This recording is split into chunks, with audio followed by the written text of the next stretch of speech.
Good day guys. Yun, good day talaga ngayon kasi maaraw. Mas maganda mag-record ngayon sa labas. And yun nga no, pagtapos ng ilang linggo, ulan ng ulan, sa wakas umaraw din. Sana hanggang mamaya hindi umulan. At mamaya, ito yung gagamitin natin. May bago na tayong helmet mount. Noong nakaraan, tinry ko na to kaso lang natanggal. Kaya bumili ako ng panibagong 3M tape.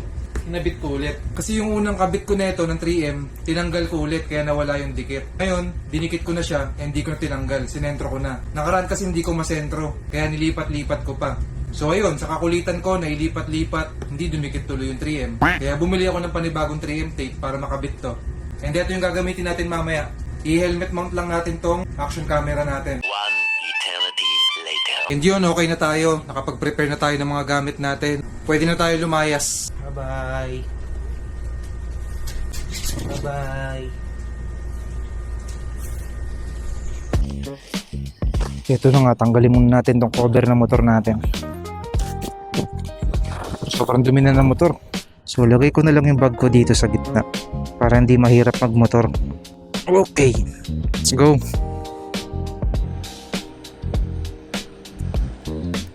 So yan nga no, as you can see, medyo mainit yung panahon ngayon.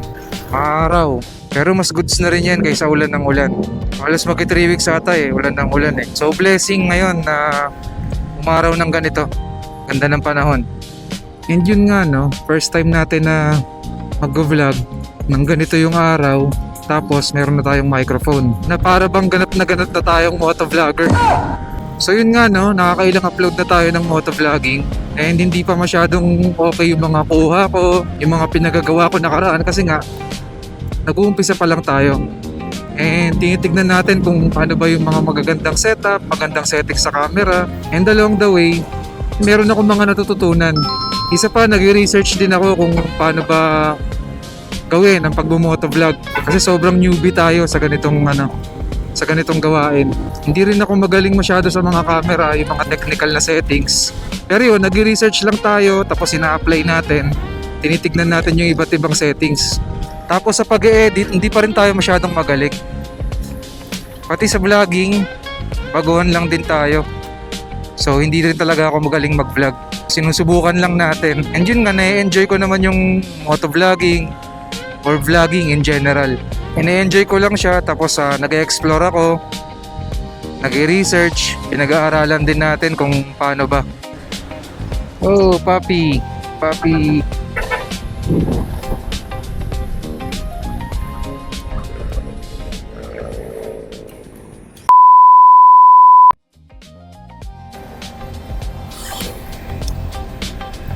So, huminto lang ako saglit.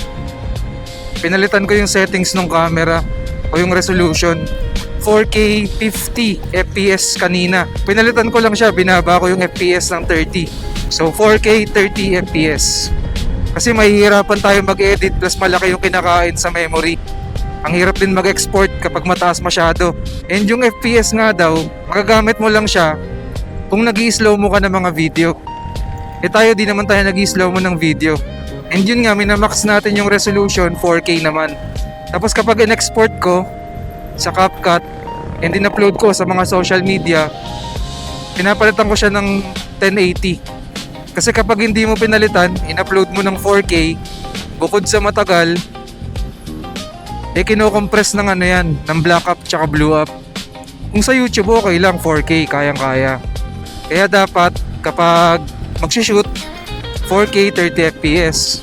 Then kapag export mo tapos in-edit mo sa CapCut o kung anong pang-edit ang gamit mo, pag in-export mo 1080 na lang, 1080p. So akala mo professional no? Ang daming sinasabi. Pero puro research lang naman yun. And sinubukan ko naman siya. Totoo naman. Kasi dati nagtataka ako, nag-shoot ako kasi yung cellphone ko kaya 4K, kaya mag-shoot ng 4K ng back camera.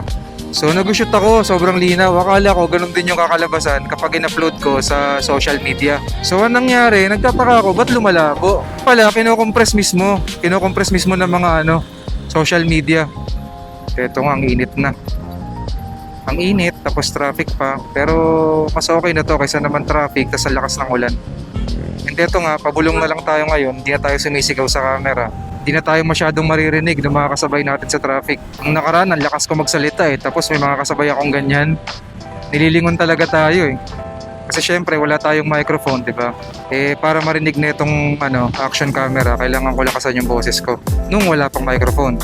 Ngayon, meron na tayong microphone, kaya pabulong na lang ako nagsasalita. Kung marinig man tayo ng mga kasabay natin, medyo okay lang. Hindi na tayo nag-iiskandalo. Uy, mga kamote! Oh, huli kayo dyan. Ito pa isa, Ikas, Kamote! NANI?! Wala pang helmet! Counterflow! Bag! Kukulit no? Ito pa isa, counterflow. Then sa kabilang side naman. Hey, nako! Di mo alam kung paano nagkaroon ng mga lisensya to mga to Sa bagay, basta meron kang pampadulas, meron ka ng lisensya. A few inches later.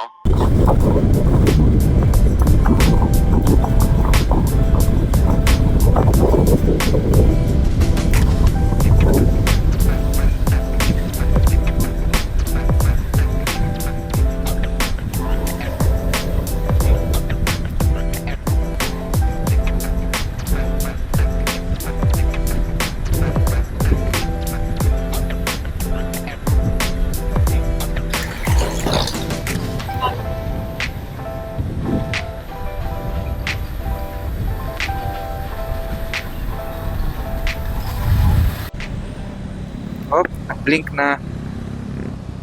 Huwag na nating habulin, nagbi-blink na. So sa mga kapwa ko motorista, drivers man o riders, kapag alam nyo na nagbi-blink na yung stoplight, maghinay-hinay na kayo. Hindi ibig sabihin pa nagbi-blink, bibilisan nyo lalo. Pag alam nyo na nagbi-blink na green, papunta na sa red, magme-menor na tayo, no? Para iwas disgrasya. Yung iba kasi kapag nakikita yung stoplight na nagbi-blink na, lalong binibilisan Hindi ibig sabihin ng pag-blink ng stoplight, rumatrat ka. Hindi ibig sabihin nun, maghinay-hinay ka na dahil malapit na mag-stop.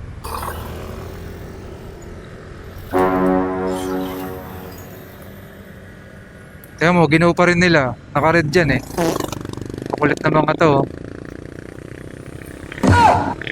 Sige, gawin nyo pa.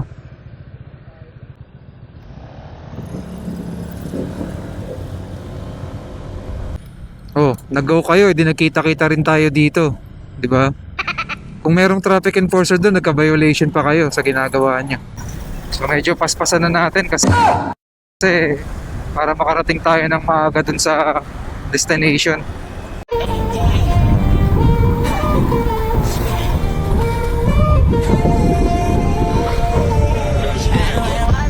Medyo paspas tayo pero ingat-ingat pa din.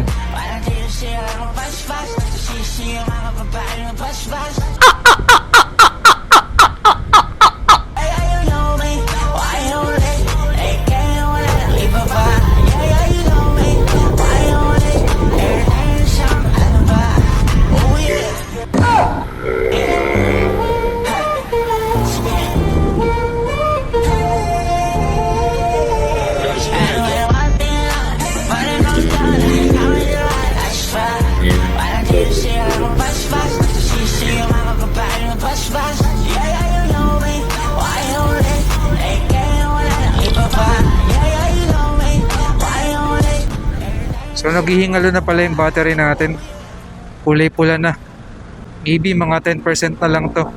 Pero di ba, malapit naman na tayo sa destination natin. One eternity later. And finally, nakarating na tayo dito sa destination natin. So trabaho muna ako.